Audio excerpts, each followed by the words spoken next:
It looked exactly like a gift. On a quiet afternoon in a standard Florida suburb, a standard cardboard package was sitting on the living room table. It had a neat address label, standard postage stamps, and was completely wrapped in brown paper. To anyone walking past the window, it looked like a harmless, everyday delivery. But it was not a gift. And minutes later, the house was not filled with the sound of celebration.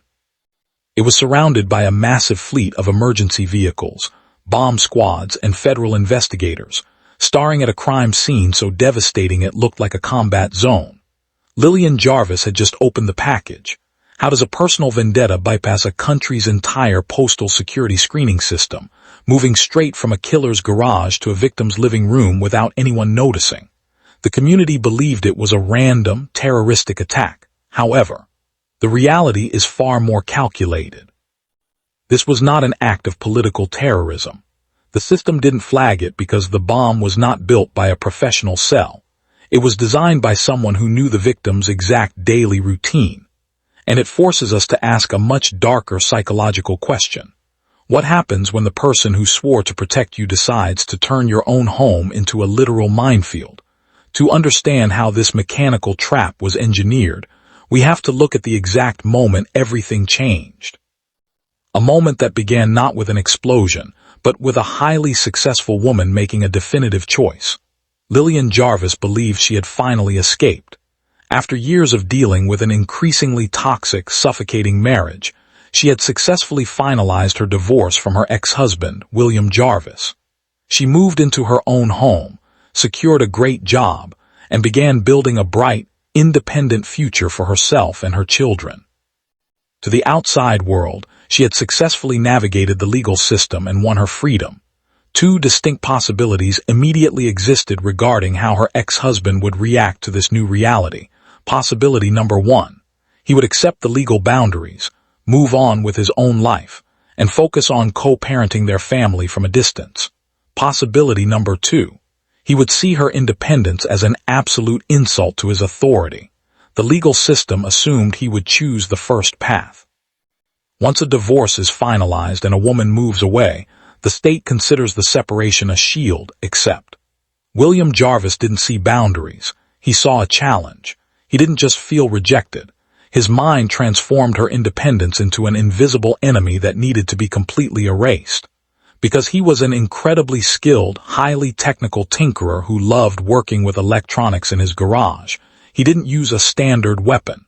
He didn't confront her in public. He decided to turn his technical hobby into a lethal weapon. This total lack of initial physical threats created a massive information gap. Lillian felt safe in her new house. She did not know that just a few miles away, inside a quiet garage, a clock was already ticking. The problem was not a lack of security. The problem was the delivery method. William Jarvis had methodically analyzed how modern investigations work.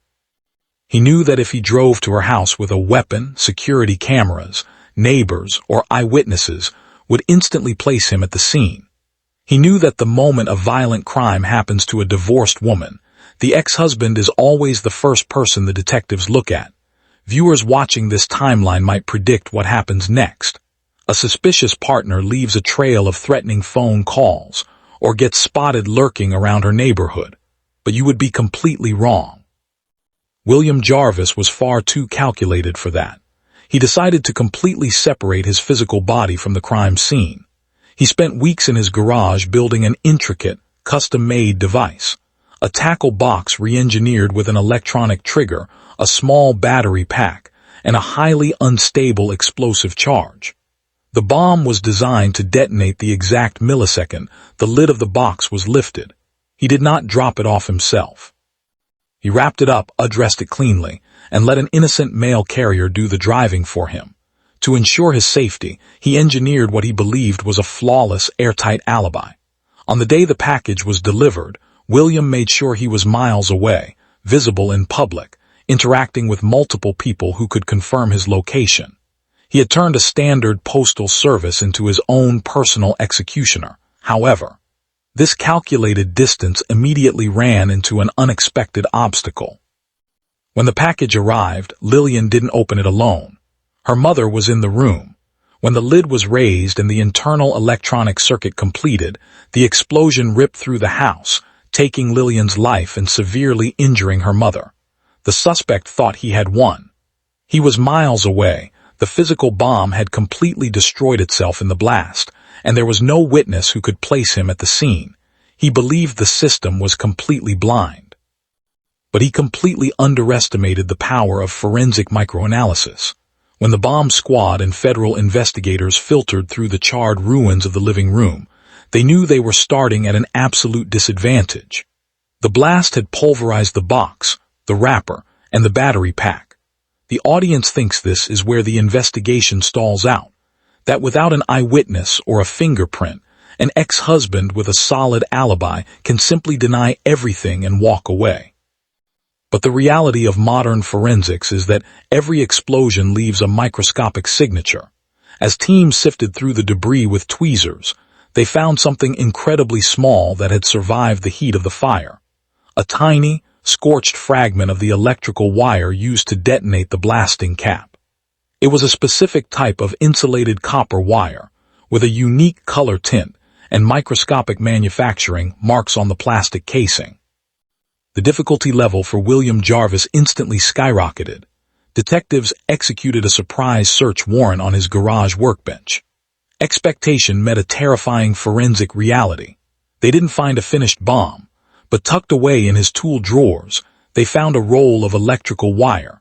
When toxicologists and lab technicians placed the wire from his garage under a comparison microscope next to the tiny fragment pulled from the crime scene, the results were undeniable.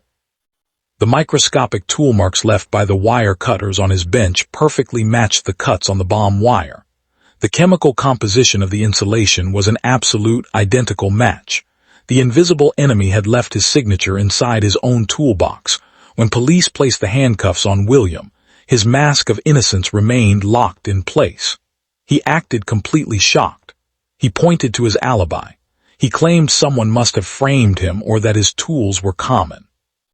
He sat in the interrogation room completely calm, confident that a jury wouldn't convict a man based on a single piece of wire. When the trial opened, the defense aggressively hammered home the narrative of distance. How could a man commit a murder when he was physically miles away, verified by multiple witnesses? They made the jury feel like the prosecution's case was a desperate reach. Then, the forensic team stepped up to the stand. They did not present a dramatic story. They presented the unarguable logic of physics and manufacturing. They showed the jury the microscopic imperfections on the wire, flaws unique to the exact tool sitting in William's garage. They proved that the bomb couldn't have been built by anyone else. The illusion of his perfect alibi didn't just fade, it completely shattered. William Jarvis had spent weeks trying to separate his body from the crime scene, but he completely forgot that every time a tool cuts metal, it leaves a microscopic fingerprint behind.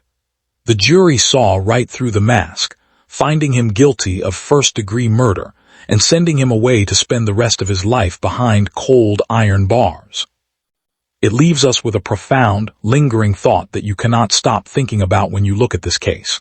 The calculating mind always believes that if they create enough distance, they can escape the consequences of their actions. They believe that if they aren't standing in the room, they are safe. But they completely fail to realize that the truth doesn't care about distance. Because sometimes, the smallest detail you leave behind in the dark is the exact thing that shines the brightest light on your guilt. If you believe justice was truly served by that single piece of copper wire, hit that subscribe button right now and turn on notifications. Here at Case Classified, we crack open the darkest, most calculated case files every single week, and I don't want you to miss our next deep dive. Let me know your thoughts on William Jarvis's terrifying plan in the comments below.